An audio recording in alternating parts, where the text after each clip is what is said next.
Hi, my name is Kayla Hinkley, and today I'm doing my presentation on Wole Soyinka. In the beginning, not gonna lie, I was very nervous for this project because I didn't know who he was, didn't have a clue. So I was like, at first, very scared and startled, but then I was like, let me just jump in and do research. So after the immense amount of research I did, I got to know who Wole Soyinka was as a person and as a writer. So to begin with, I started with his life, and I just picked out like a few key things that he has done in his life. So to begin with, I did when he was born. He was born on July 13th, 1934 at Abeokuta, which is near Ibadan in western Nigeria. And also, in advance, very sorry for butchering some of these words. It'll happen the whole presentation. I'm sorry, I'm really trying. But he got his first degree at the University of Leeds after preparatory university studies at the Government College in Ibadan in 1954. He also later went back to the same university and got his doctorate in 1973. And I thought that was absolutely amazing because getting one degree in itself is already hard enough. Going back to get a higher degree takes a lot of hard work and determination, and I admired that. He has earned a Rockefeller bursary in 1960, and he returned to Nigeria to study African drama. Simultaneously, he taught drama and literature at various universities in Ibadan, Lagos, and Efe, where he's also been a professor at these universities of comparative literature since 1975. More key things done in his life, he's created two theater groups. One was in 1960, and it was called The Masks of 1960. And then the second one was in 1964, and it's called the Orson Theater Company. When he created these two companies, his goal behind it was to write the plays. As soon as he wrote the plays, he wanted to produce them and get them out there, but not only that, he also acted in them, and I thought that was absolutely amazing because he's a multi-purpose man. As a dramatist, Soyinka has been influenced by the Irish writer J.M. Synge, among others, but this one is most important because he connects with the traditional popular African theater, combining dance, music, and action. He bases his writing on the mythology at the center of his own tribe in Nigeria called the Yoruba, with Ogun, which is the god of iron and war. Soyinka has earned a lot of awards and been recognized for many things during his life, but two that I thought were most important I'm going to share with you guys today. But this first one is, to me, really huge. It may not be the biggest impact for him, but to me, I think it's absolutely amazing. He won the Nobel Prize in Literature in 1986, and he's also been awarded the Academy of Achievement Golden Plate Award in 2009. Wole is currently still alive. He is 85 years old, and he's looked at as a prominent leader in the playwright community. When I went into more research about his work, I wanted to get more in-depth detail about the description of his work, and it is stated that although it is generally recognized that Wole Soyinka's remarkably improved utilization of language vitalizes every one of his plays in various classes, very regularly Soyinka's verses is kept to the secretive and vulnerable with no continued exertion by the pursuer or analysis. It's also said that Soyinka communicates the same circumstances for social recovery in his compositions and utilizes that of contrast representations. The center of this consideration of his work lies within the investigation of the articulations and social recovery within his works. The primary past centers on the emotional works, and the contention of the author is that the representation received with the help of Acker's preeminent writer is articulating his vision of social recovery is that of custom.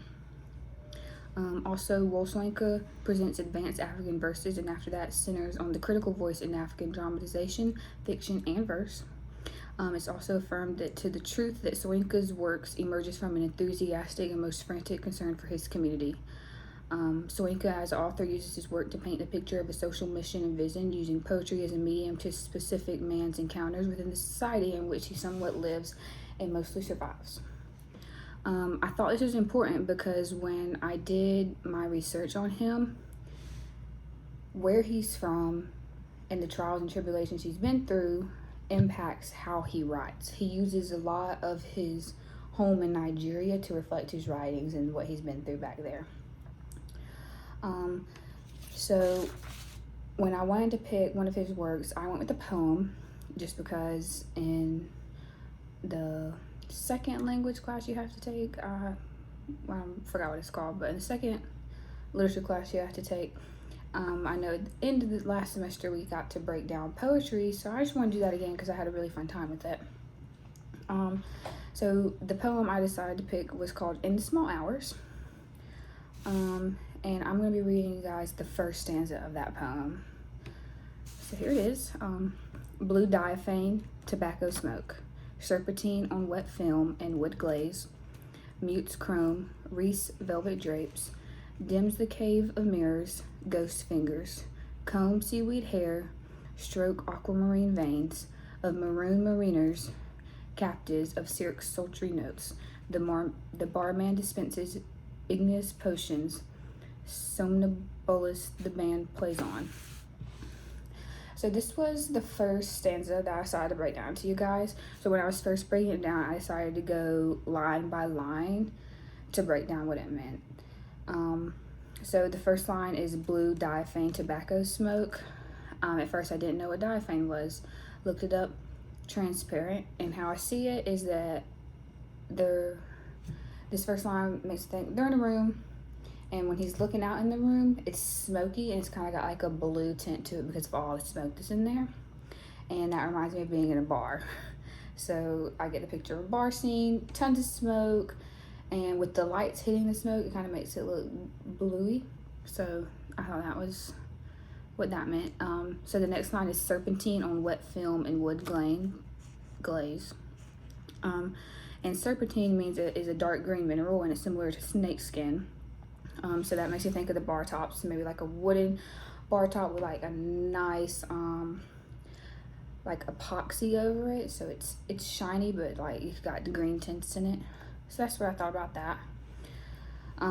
Mutes chrome, reefs velvet drapes, dim the cave of mirrors, ghost fingers.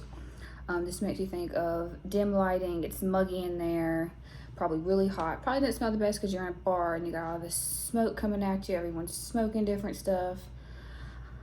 They're drinking.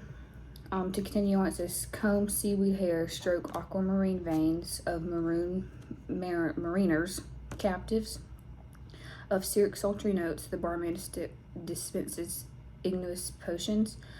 On the comb seaweed hair part, it makes me think of like a woman flirting with a man in the bar. She's combing through his hair, she's playing with it, getting to know him. They're probably both drunk. That's what the dispense igneous potion means. So they're getting drunk, they have the alcohol in the system, everything's fuzzy. The Cirque's sultry notes is probably the woman singing in the bar. They're not captivated by how she looks, but how the notes are coming out. And somnambulous the band plays on. The word I just butchered is sleepwalking. So at the end of this first stanza, it just reminds me of someone just being drunk. They're out of it. Everything's hazy. Everything looks fuzzy. So all the smoke plays a role in that. I picked the first stanza because of how descriptive it was. We really got a sense of the setting. And I thought that was important. But I think the overall purpose of this was Soyinka was a political activist in Nigeria.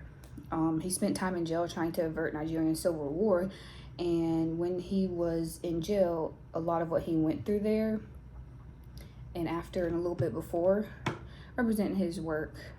And so to me, this beginning stanza and this poem in general just reminds me of being in a dark place. You're going through a lot and you're not in the right mindset. So that's what I think he was trying to point across to us. But I want to thank you guys for listening to my presentation.